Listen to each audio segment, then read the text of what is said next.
with regards to split classrooms, also known sometimes as multi-age classrooms as well. To give you a little bit of history on split classrooms, they have been utilized, I think, in North Kansas City for at least 20 years. Some members of the board that have been on for quite a while may remember this going back even further.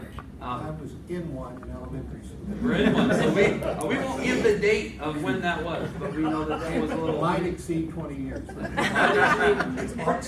Pretty close, probably, to those 20 years. But they've been in existence for a while in North Kansas City, and they've always been, to the best of my knowledge, in grades 1 through 5. So we've never had like a kindergarten first grade split. It's always been grades 1 through 5.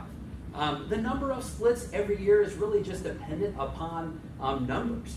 And it's so hard for us sometimes to determine where those numbers fall, and it's often a decision that we aren't able to project sometimes in the spring before the next school year, but it's often a decision as we watch enrollment numbers and work with our building principals that sometimes is just made over the summer months, depending on sometimes where the number falls and how those numbers compare to some of our DESE standards. Our DESE standards, of course, are always utilized, and I'm going to show you a scenario here in just a minute in terms of how we look at numbers and lay those DESE standards on top of these numbers to make some of these decisions. We've had very few parents, typically, in talking with building principals, and I've done a lot of communication with our building principals about just this presentation tonight, but very few have typically opted out of some of these split classroom opportunities. And I'll get to some of the reasons in terms of why here in just a minute. And the number of sections for splits over the past few years, you can see right now that we have approximately 436 sections at just the elementary level, and we range anywhere from 8 to 11, at least we have over the past 4 years. So the number of splits is very minimal in comparison to the total number of sections that we have right now in our elementary schools.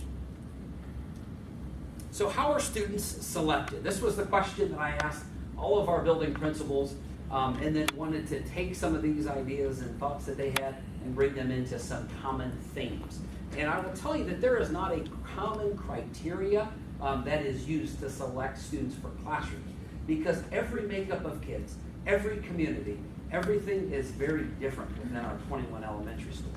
And what works in one school doesn't always work in another school. So being able to apply a set criteria to very diverse schools is really difficult. So here are some of the themes that building principals shared with me.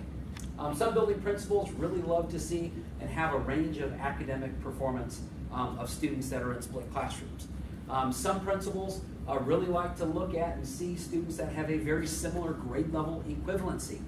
So a third grader and a fourth grader that might be performing at the same or the approximate same grade level, for example. Students and parents with strong existing relationships with the teacher. And we have lots of our families that have been in our schools with multiple children. And those parents get to know those teachers over time. If an older sibling, a brother or sister, had that teacher in the past and built a relationship. Some of our schools are really small schools, and parents get to know some of our teachers at different events just throughout the community, and have, we have many teachers in our district, lots and lots, that have great reputations in schools. I had some teachers at Briarcliff when I was a principal that were legends in the community. So we have those relationships that have been formed in those communities that sometimes are really, really an important factor in consideration. Parent input in communication. When I talk to building principals, they feel that most of the time they do a really good job in terms of communication and getting information, sometimes letters, sometimes phone calls, out to our parents, just to let them know, here's the opportunity in terms of being in a split classroom, here's how it's going to look, here's how it functions, and is this something that you would be okay with in terms of your child being a part of this split classroom? Student relationships. That's another factor in terms of looking at grade levels and students and how those relationships exist within the classroom or within the school. We have sometimes really good combinations of kids that could work really, really well together and really do amazing things. And sometimes we have groups of students that might struggle sometimes in terms of relationships. So that's another factor that we take into consideration. Also, students that have a strong sense of independence. We have many of our students that really want to have that opportunity to learn and grow and to be able to work in more small collaborative groups with like peers and want that type of independence in terms of the classroom setting. And also looking at prior assessment data to see what were the strengths and weaknesses of this group of students that might be a part of this split classroom, and using that in the decision-making process as well.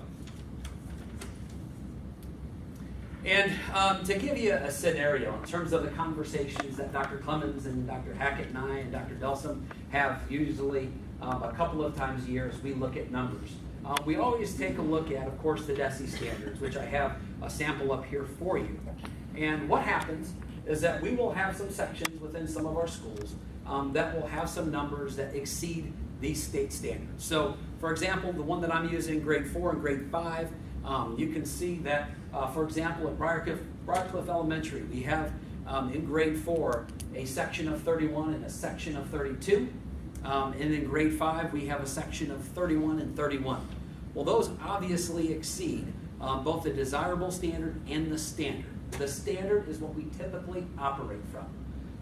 And so the standard for grade 4 is 27. The standard for grade 5 is 30. So we're a little bit over that. So we have a couple of options in terms of what we can do to address these numbers. Next slide. And these are the three scenarios. Choice A, we could hire 2 additional classroom teachers to make 3 sections of 21 students in grade 4 and 3 sections of 20.7 in grades 5. We just take kids and split them in half and put them over in the other classroom to get that 0.7. Our other choice, choice B, is hire 1 additional classroom teacher and create a split. Typically, we have about 20 students in those splits. We try to keep those smaller than the other sections, and typically that falls right around 20 students. And that would, of course, change grade 4 to have 26 and a half students, grade 5 to have 26 students, which is now under the state standard. The other option is to keep classrooms at the current size and hire 2 additional instructional assistants to support the 4 classrooms. So those are all 3 scenarios that we look at. And so often we make the decisions just based on input from the principals, input from the staff, to really think about what is going to be best for this group of kids and for this community. So the next few slides that I want to share with you, because the question often is how do these students compare to students that are in the same grade level that are not in split classrooms? And so if we take a look at the next slide, and this is the trend of what you'll see. So I don't necessarily need to go through these, I don't think, slide by slide. But what we have seen over the past 4 years, and even this year was a little bit more difficult to have any kind of historical data because this is the first year of this new MAP test. So we're comparing some apples and oranges in a sense. But what we have seen over the past 4 years is that students in split classrooms typically outperform their peers in terms of the MAP test. And we utilize that because it's a standardized measure that's the same for students across the state of Missouri.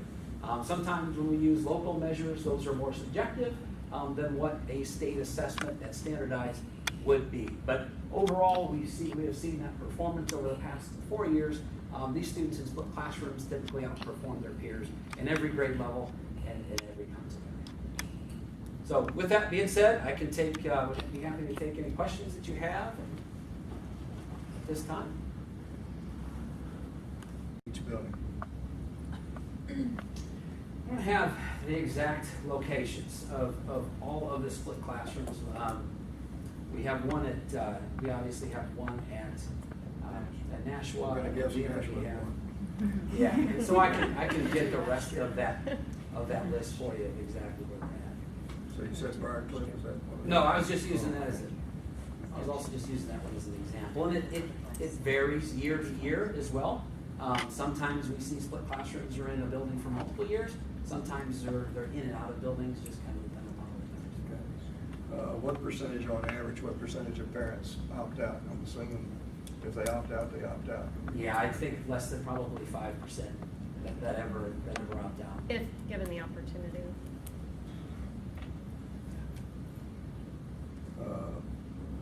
The cost of the 3 choices. The cost also through choices, and on average, a teacher with benefits is about $60,000.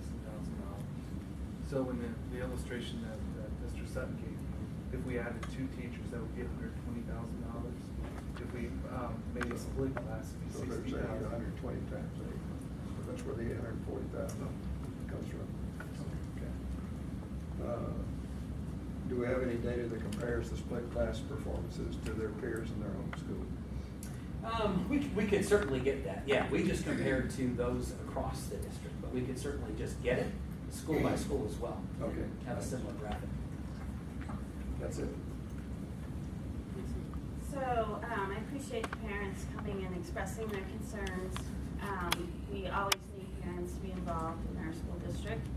And I'm a parent as well, and so I've been obviously very involved over the years. I have a daughter that's left in the district. She's a junior in high school, and I have a freshman in college. Having said that, my daughter, the oldest, had experience in 2 split classes at Fox Hill Elementary School. She was in a 2nd, 3rd grade split and a back-to-back splits, 3rd and 4th grade split. She was the younger student in both situations, and she loved being in the split class. And as parents, we also loved having her in the split class. What we found was, I don't remember if it was an option for us, but I'm sure, if we really didn't want it, we could have probably said we don't want it, and that probably would have been accepted, but we didn't have that issue. What we found was the teacher that's selected for the split classroom is typically one with a skill set that will succeed at that task. And we found the classes were slightly smaller than a regular classroom. And usually some kids are independent learners in that classroom situation. Not all the kids are super smart or anything like that. I know there was one boy, I think, who had some behavior issues. You don't really know, but you just kind of get a general idea. And he was flourishing in that classroom. So for us, it was a positive experience. Now, having said that, there are things specific to a grade in elementary school that are challenging in a split classroom. And that is the specials and the activities. So lunch, PE, music, art. Usually you go with your grade level to certain things, and in a split classroom, you have to either go with the upper or the lower grade. And so that was something that we dealt with, but my daughter was also in the SAGE program, and she had to deal with issues like that all the time when she was pulled out of the classroom once a week. So, but I do appreciate that you've come to express your concerns, and you need to keep expressing your concerns and keep fighting for what you believe in. And but I'm just going to say, it's any situation is not perfect for every child. I mean, even kids in the regular classroom, there's age differences in there. Kids that are older and kids that are younger, that their age can range 12 months in one classroom. So, there is no perfect situation in any classroom, and but that's just our own experience. We had 2 years back to back with one daughter. I just want to express that. Yeah, a couple questions and comments. I agree with Dixie's comments. I'm so glad that parents take the opportunity to take part in your school. I mean, your kid's education is important to us, it's important to you, and when we have parents that are involved, your kids do better. You advocate for your kids and don't ever apologize for it. That being said, I had a couple things. My 4th year on the board, I'm wondering, some of the people have been here 20 plus years. Has this been an issue previously with the board where people have had periodic concerns? I would say the board has had a concern. It's something that every year when Dan's counterparts, as we start the year of enrollment, always brings us a spreadsheet of what's going on, what the classes are, where there are challenges, and we really usually look at most of those options, dealing with how many additional teachers are we going to add as school starts, because unfortunately students have a bad habit of not coming in nice groups of 23, And some of them even show up the first day without us knowing they're coming. And so almost every year in the first 2 weeks of school, we're making adjustments to get it all right. And the general bias of the board, I would say over 20+ years, is not towards splits. But we also have recognized that there are some situations where when all else, when you've looked at all the alternatives, the best that can be achieved with consultation with the principal and whatever consultation the principal has with staff and the people, that's where we end up. So it's, you saw 8, 10, 12, 11, 8. I think those are fairly typical. I don't remember a 0. And I don't. It looks like it's and I don't maybe remember a 20. 2%, 3% maybe at the most, so we're dealing with a small percent. Another question I had was, are certain schools involved more effective than others, more frequently than others? Yeah, Nashua would be one that I would say is more frequent. Briarcliff has been in the past. And some of that too is the challenge is the size of buildings, that in some buildings we don't have space to add to classrooms too. So sometimes you're forced into a split situation just because of space. But it's typically our smaller buildings. Maplewood is another example. That's another place that we had a split this year. So it's that 2 to 3 section building that is typically more vulnerable than any of our 4 to 5 to 6 section buildings. And then I think maybe the comment was made earlier, tracking the students' performance individually to see how did they perform in advance previous and then after the split as well. I think that is always something that can be good. Now, Yeah. the numbers certainly look good and encouraging. What's the disadvantages of a split classroom?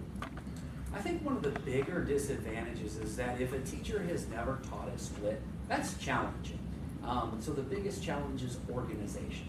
I think just trying to figure out how do I get organized to be able to do this. And so we always provide our teachers with some time in the beginning of the year. We get subs for them for the split teachers that want to come together and to try to work through the organizational piece of it. But I think that's probably one of the biggest challenges. And so I think building principals and teachers are getting more and more creative in terms of how to provide support for teachers. But that's, I think, the biggest challenge is that if especially when a teacher has not taught a split before, it's thinking about how to get organized for this is probably the biggest challenge. Do the teachers have a option, an opt-in or opt-out on that?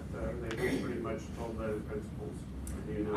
I believe that our principals do a really good job of finding those classroom teachers and giving them the option, or maybe sometimes begging them to as well. But really finding the right person, as we talked a little bit a while ago, is finding that teacher with the right skill set and the relationships and that we know is going to be successful. And it takes a teacher with a strong content knowledge base too, to know the standards at both grade levels and to have a deep understanding of that. And so we have to put sometimes our best people in those situations that we know we're going to provide our kids and parents with the best experiences. But it's never a desire where we have teachers that say, can I please teach a split class? But I think we also have many staff that enjoy the challenge and enjoy having multi-age students as well. That was a quality answer considering his proximity to reps and teachers right there. So. I think I speak accurately. Yeah. Very nice. Very nice. I'll say I was in a split classroom when I was in 4th grade with the 4th, 5th classroom, and I guess I did okay. I would have maybe I could have been better if I hadn't, but who knows? Thank you very much. Okay. Close to them. Mr. Wilson? I guess just want to say thanks for the comments. I appreciate it, and for the work that the district's doing on it. Certainly something that we need to keep evaluating and looking at. I'm intrigued by the performance data. When you look at upper level versus the lower grade, It would seem to me, I went through split classrooms as well at Fox Hill, and it was 4th and 5th grade, but, you know, it would make sense. I could see how the lower grade might feel, you know, perhaps they may be, you know, challenged a little bit to perform better with, you know, higher students, and there's definitely a big dynamic there, a whole grade level at that age. But I'm wondering, it still had good performance with the upper grades too, and I'm wondering if you saw any, if there's any reasoning, you know, to that. You might think that the higher grade would be brought down, but I guess that's, you know, not the case. I don't know that there's necessarily the pattern. In your interest, and it's an issue which we have maintained vigilance for years. And in the ideal case, it probably would be better to have homogeneous. And then you see a piece of data come out saying that the best solution for some students is to be in a one-room classroom. And there's some data that shows there's some really remarkable performances when you have, you know, 6 grades in one room. I'm not advocating that we move there, let me be perfectly clear about I that. don't know what we call that. But,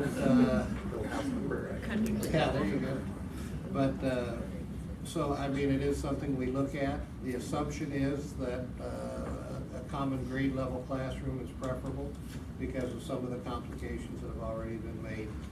But sometimes that just isn't where it goes, and this is the first time we, you know, you had asked us to look at performance data, and this is really the first time I've seen performance data to look at. And we heard you, and we're still hearing you.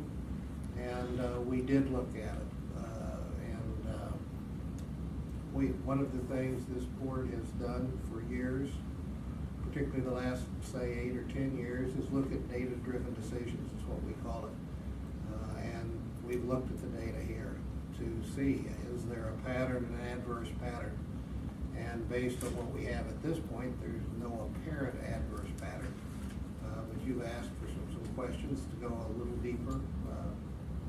To the extent we've got the data, I'm sure we will be looking at it. And there's a point at which, you know, there are eventually limitations in the data. You can't go, you run out of granularity you can get to. But to the extent we can do it, I'm sure we'll be looking at it, because I can assure you this board is interested in the core question you've asked, which is what's the best way to educate our students?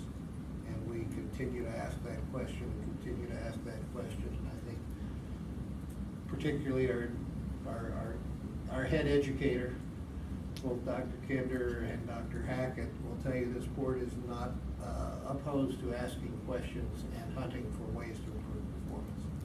And so thank you for sharing your concern. A thought, so, and my thanks to your efforts.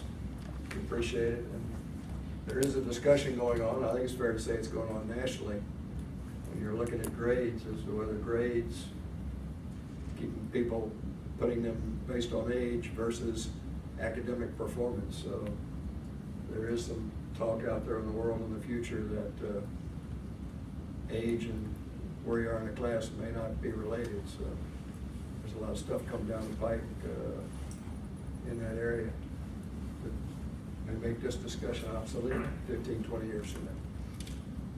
Diligent about your concerns. As Dr. Ward has said, we've been around a long time, and this issue has come up before, and we do watch it very closely as each school year commences.